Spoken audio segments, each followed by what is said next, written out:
ಬಾರಿ ಪುತ್ತೂರು ವಿಧಾನಸಭಾ ಕ್ಷೇತ್ರದಲ್ಲಿ ಬಿಜೆಪಿ 3ನೇ ಸ್ಥಾನಕ್ಕೆ ತಳ್ಳಲ್ಪಟ್ಟಿತ್ತು. ಕಾರಣ ಬಿಜೆಪಿಯಲ್ಲಿ ಉಂಟಾದಂತಹ ಬಂಡಾಯ ಹಾಗೂ ಅರುಣ್ ಕುಮಾರ್ ಪುತ್ತಿಲ ಅವರ ಸ್ಪರ್ಧೆ. ಈ ಬಾರಿ ಲೋಕಸಭಾ ಚುನಾವಣೆಯಲ್ಲೂ ದಕ್ಷಿಣ ಕನ್ನಡದಲ್ಲಿ ಇದೇ ಸೆರಗಲ್ಲಿ ಬೆಂಕಿ ಕೆಟ್ಕೊಂಡಂತಹ ಅಥವಾ ಕೆಂಡ ಕಟ್ಕೊಂಡಂತಹ ಅನುಭವ ಬಿಜೆಪಿಗೆ ಆಗ್ಲಿಕ್ಕಿದೆಯಾ ಅನ್ನೋ ಪ್ರಶ್ನೆ ಇದೆ. ಕಾರಣ ಅರುಣ್ ಕುಮಾರ್ ಪುತ್ತಿಲ ಅವರು ಪಕ್ಷೇತರವಾಗಿ ಸ್ಪರ್ಧೆ ಮಾಡ್ತೀನಿ ಅಂತ ತಿಳಿಸಿರೋದು. ಹಾಗಾದ್ರೆ ಬಂಡಾಯ ಯಾಕೆ ಶಮನ ಆಗಿಲ್ಲ? ಇದರ ಹಿಂದೆ ಇರುವಂತಹ ರಾಜಕೀಯ ಲೆಕ್ಕಾಚಾರ ಏನು? ಬಿಜೆಪಿಗೆ ಹೇಗೆ ಇದು ಅತಿ ದೊಡ್ಡ ಆಬ್ಸ್ಟಿಕಲ್ ಆಗುತ್ತೆ ಅಂತ ಬನ್ನಿ ನೋಡ್ಕೊಂಡು ಬರೋಣ. ಲೋಕ ಅಖಾಡಕ್ಕೆ ಅರುಣ್ ಪುತ್ತಿಲ ಬಂಡಾಯ ಫಿಕ್ಸ್. ಮತ್ತೆ ಹಿಂದುತ್ವ ವರ್ಸಸ್ ಬಿಜೆಪಿ ಕಲಿಗಳ ನಡುವೆ ಫೈಟ್.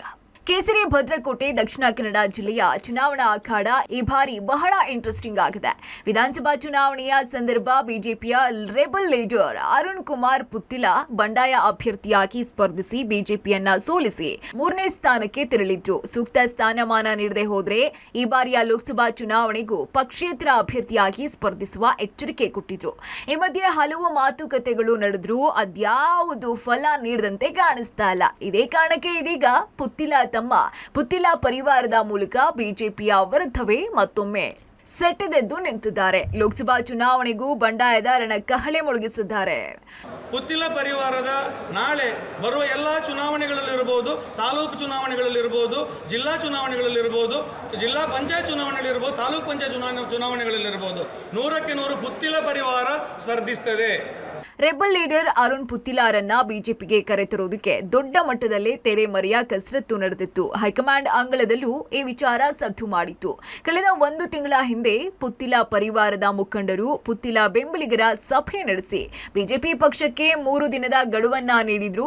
ಅರುಣ್ ಪುತ್ತಿಲಾಗೆ ಪಕ್ಷದ ಪುತ್ತೂರು ವಿಧಾನಸಭಾ ಕ್ಷೇತ್ರ ಅಧ್ಯಕ್ಷ ಸ್ಥಾನ ನೀಡಬೇಕು, ಜೊತೆಗೆ ಮುಂದಿನ ವಿಧಾನಸಭಾ ಕ್ಷೇತ್ರದ ಬಿಜೆಪಿ ಟಿಕೆಟ್ ನೀಡಬೇಕು ಅಂತ ಷರತ್ತನ್ನ ವಿಧಿಸಿದ್ರು.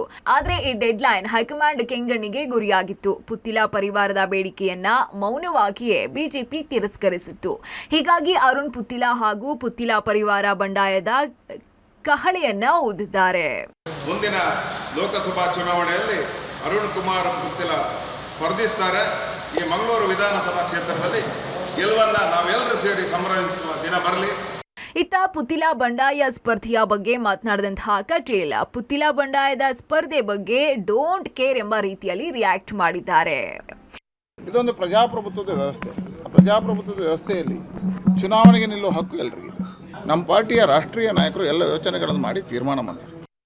ಒಟ್ಟಾರೆ ಈ ಬೆಳವಣಿಗೆ ತೀವ್ರ ಕುತೂಹಲಕ್ಕೆ ಕಾರಣವಾಗಿದೆ. Sukpal Polani, public TV, Mangaluru.